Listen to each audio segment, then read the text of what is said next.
Hola a todos. Hoy nos vamos a meter de lleno en un paisaje que es único en Europa. Un lugar que parece sacado de otro continente y que, ojo, esconde una historia geológica que es absolutamente épica. Una historia que se ha ido escribiendo a lo largo de millones y millones de años. A ver, imaginemos la escena. Unas colinas completamente áridas, barrancos que se hunden en la tierra y un sol de justicia. Es el típico escenario que hemos visto mil veces en el cine, ¿verdad? Un entorno que nos suena a historias de vaqueros, aventuras en tierras lejanas y salvajes.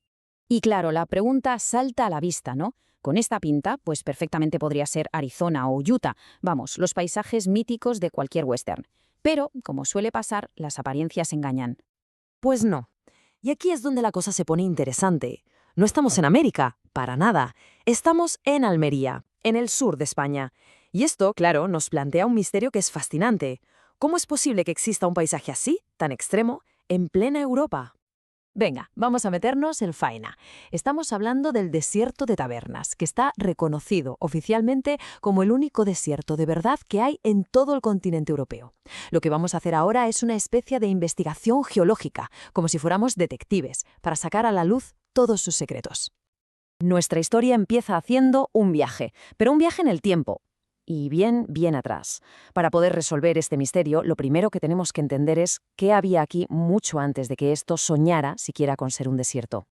Esta cronología va a ser como nuestra hoja de ruta. Fijaos en la escala, es una locura. Vamos a ir desde hace 8 millones de años, cuando esto no era más que una cuenca marina, hasta hace unos 2 millones de años, que es cuando todo esto ya era tierra firme. Es una transformación brutalmente lenta, pero con un resultado, como vemos, espectacular. Y aquí viene el primer bombazo, la primera pieza clave de este puzzle. El suelo que se pisa hoy en Tabernas, ese suelo polvoriento, fue, hace 8 millones de años, el lecho del mar Mediterráneo. Y lo más increíble es que las pruebas de ese pasado acuático siguen ahí, a la vista de quien sepa mirar. Y ojo, que esto no es una teoría, ¿eh? Los geólogos han encontrado arrecifes de coral fosilizados que dibujan, como si fueran un mapa antiguo, dónde estaba exactamente la costa en aquella época prehistórica. De hecho, el propio suelo del desierto está formado por las arenas y los lodos, las margas, que se fueron depositando en el fondo de aquel mar. Para entender bien de qué está hecho este suelo, hay que quedarse con una palabra clave: turbiditas. Básicamente son como las capas de un pastel milenario. Son capas y capas de sedimentos que arrastraban las corrientes submarinas y que se fueron acumulando durante eones. Esta roca, que es muy blandita y frágil, es fundamental para todo lo que viene después. Pasamos al siguiente acto de este drama geológico, porque cuando parecía que todo consistía en acumular sedimentos tranquilamente, ¡zas!, la tectónica da un giro de guión y lo cambia absolutamente todo.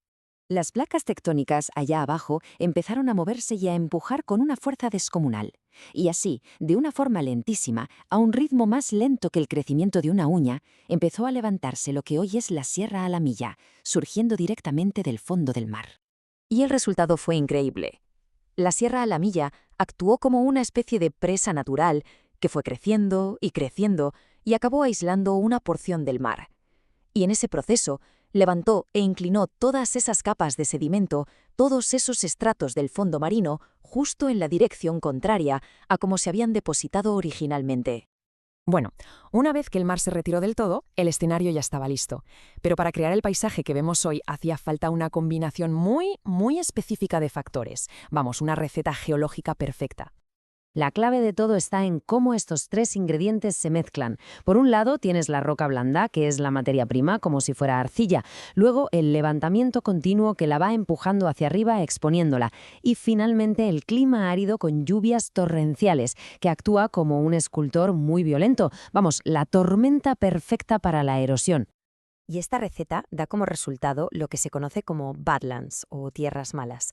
El nombre, la verdad, lo dice todo. Son terrenos malísimos para la agricultura, pero desde el punto de vista científico y por su belleza, son un espectáculo incalculable. Pero lo más alucinante es que este proceso no es algo que ocurrió y ya está. No es una foto del pasado. Las mismas fuerzas que crearon el desierto siguen trabajando hoy, ahora mismo, modelando el paisaje cada día que pasa. Y las principales herramientas que usa la naturaleza aquí son las ramblas. Son como las arterias del desierto. La mayor parte del año están completamente secas, pero como caiga una buena tormenta, se convierten en ríos salvajes, con una capacidad de arrastre y de excavación tremenda. El proceso es implacable. Cada gota de lluvia es como un pequeño martillo que golpea el suelo. El agua se va juntando, primero en capas finas, luego en pequeños arroyos que se van uniendo unos con otros y acaban formando esas cicatrices enormes en el paisaje que llamamos cárcavas. Una sola tormenta fuerte puede cambiar por completo la cara de una colina. Pero esperad, que la erosión no solo ataca desde fuera. Hay un fenómeno todavía más curioso que se llama piping, o erosión en túnel, que básicamente esculpe el paisaje desde dentro hacia afuera. Funciona de una forma muy curiosa. El agua se filtra por las grietas del suelo y empieza a crear una red de túneles por debajo, llevándose el material poco a poco. Con el tiempo, el techo de esos túneles se debilita y ¡pum!, se derrumba, creando agujeros y formas súper extrañas en la superficie. Y por todo esto que hemos visto, Tabernas es muchísimo más que un simple plató de cine. Como bien dicen los geólogos, es un laboratorio natural de primerísima categoría para estudiar la erosión y la desertificación, que son procesos que, por desgracia, afectan a muchísimas otras partes del mundo. Así que al final, cuando observamos este paisaje, no estamos viendo algo estático, algo muerto, sino una historia que se sigue escribiendo día a día. La pregunta que nos queda es, si esto es lo que ha pasado en los últimos 8 millones de años, ¿qué contará este paisaje dentro de 1 millón de años más?